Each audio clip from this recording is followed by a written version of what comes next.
Welcome to the California Maverick, a channel fighting for a free and sane California. California Democrats in Sacramento and Governor Gavin Newsom are pushing to pass an anti-First Amendment bill and impose a $1 million fine on social media platforms if they don't regulate or report what the government in California deems as hate speech. I'm going to tell you why Senate Bill 771 is DOA, dead on arrival. But first, let's expose the hypocrisy and the real agenda behind 771. Senate Bill 771 amends California civil rights laws to hold large media platforms like Instagram, Facebook, and X, formerly known as Twitter, liable for aiding and abetting violations if they amplify what the California state deems as hate speech. Platforms with over $100 million in revenue could face fines up to $500,000 or $1 million per offense. The California State Legislature and Gavin Newsom claim it's about extending offline protections online, targeting only content that incites real harm like violence or intimidation against protected groups based on race, religion, gender, sexual orientation, immigration status, or other characteristics. They blame rising online hate after moderation changes at platforms like X and Meta. Here's my thing. Who or what determines hate speech? Is Newsom calling Stephen Miller a fascist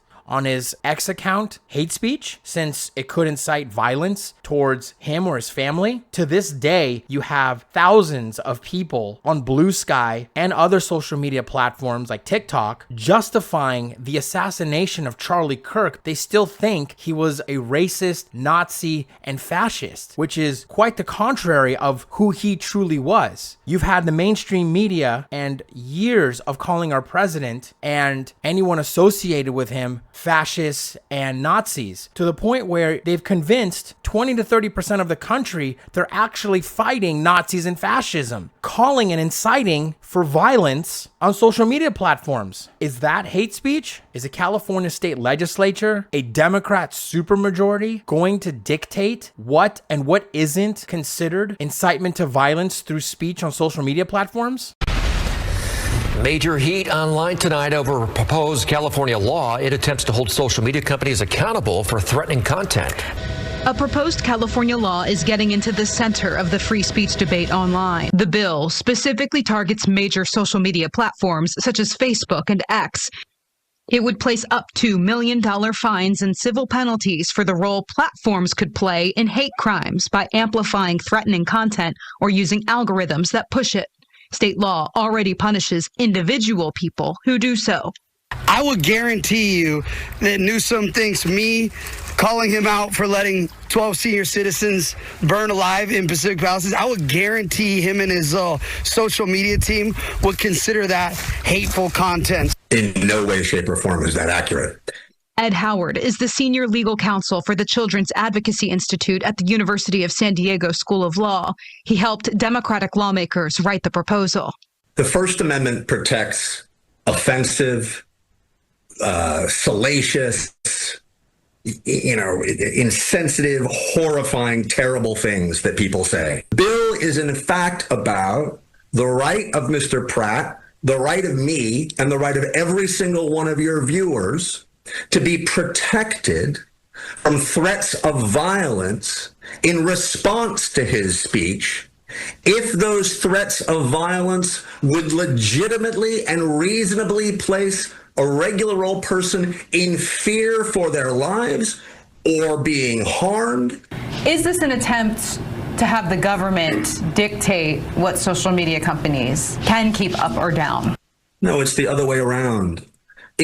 Look, one thing that ought to unite everybody on the political spectrum is nobody should be trusting the social media platforms to be the guardians of our free speech. X's global government affairs account posted in part, it's alarming that California lawmakers sworn to uphold the Constitution have so brazenly ignored their oath. Since I'm not going to take the author of the bill's word for it, let's take a look at the bill ourselves. It's not limited to speech that incites violence alone. The only mention of violence is when it refers to a study that was conducted in 2023. But the bill broadly prohibits platforms from engaging in aiding and abetting or conspiring to commit acts of violence or intimidation. It also says that platforms may not knowingly contribute or promote or facilitate to these civil rights violations. So if a platform also amplifies this speech in its algorithm, it violates these laws, deeming them reckless. But again, what does amplify or contribute mean? So if a person reposts something or likes something or comments on something, does that count as contributing or amplifying? Does that directly lead to violence? And why does it protect immigration status? So criticizing illegal immigration could be twisted as hate speech. You know, they always conflate legal and illegal immigration constantly. That way it's confusing and it makes you feel bad about criticizing illegal immigration. And speaking of immigration, are these California Democrats and politicians going to censor or ban speech that incites violence towards law enforcement officers and federal officers? Is that going to be considered hate speech? Or is that okay, according to California Democrats?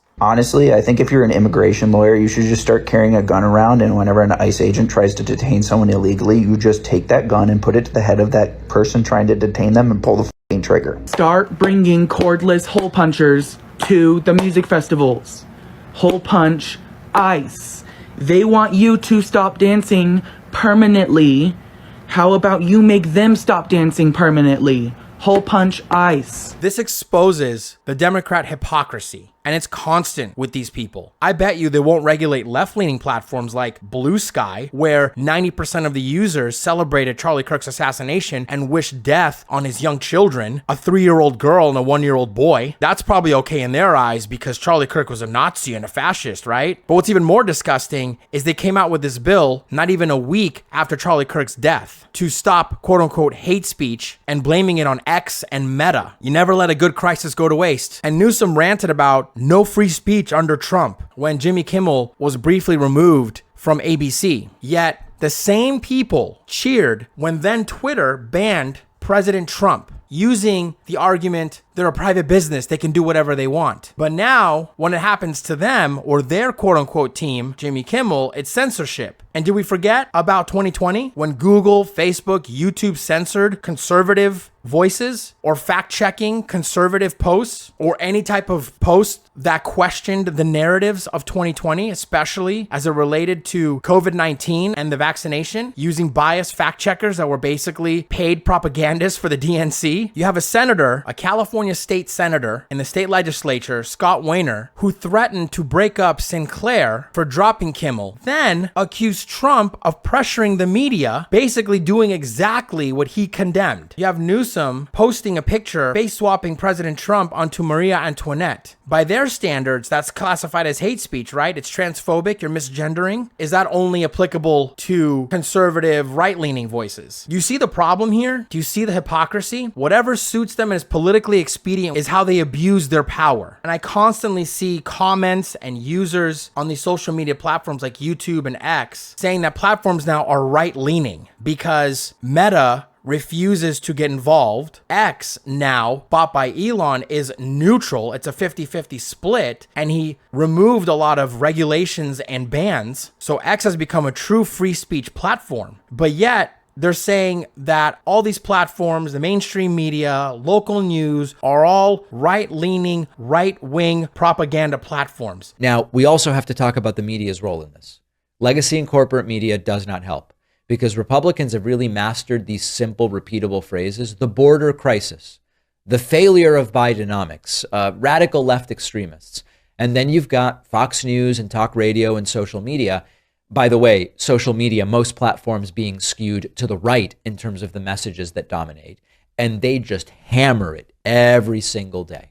Like, we completely forgot the banning and censorship of 2020, the black squares everywhere, the pride flags every June, the BLM pushes in sports. Even till this day, the NFL still has "end racism, stop hate" on their end zone. Like, what are we talking about? So, according to these people, anything that is neutral or disagrees with them in any type of way or has some kind of unbiased take on an issue, it's right-wing propaganda. So anything right of Stalin is fascism and right wing. So basically in California, with this hate speech bill, only the approved Democrat left-wing narrative is acceptable. That's not free speech, which goes to the real agenda of this whole thing. It's not to stop violence or hate. It's to control. They're the ones that define hate speech. They define misinformation. They define incitement. Whatever suits the approved narrative of the time. When censorship was in their favor in 2020, it was fighting disinformation. Now, with freer platforms, they want to weaponize the law to rein in dissent on elections, borders, foreign policy, anything that contradicts their power. There is no such thing as hate speech. I believe you can post whatever you want for the world to see so they can see how vile, disgusting, and evil you are. But don't think there won't be accountability or consequences. If you celebrate someone's death because you disagree with them politically or ideologically, I fully expect a company to terminate your employment because the employees around you, like myself, for example, would feel uncomfortable. That's different from the government coming in and approving certain types of speech. But here's the bright side, and here's why I think it's dead on arrival. As of right now, SB 771 is still pending on Newsom's desk for signature. He has until October 12th to sign it, but it's DOA because of Section 230. It shields platforms from user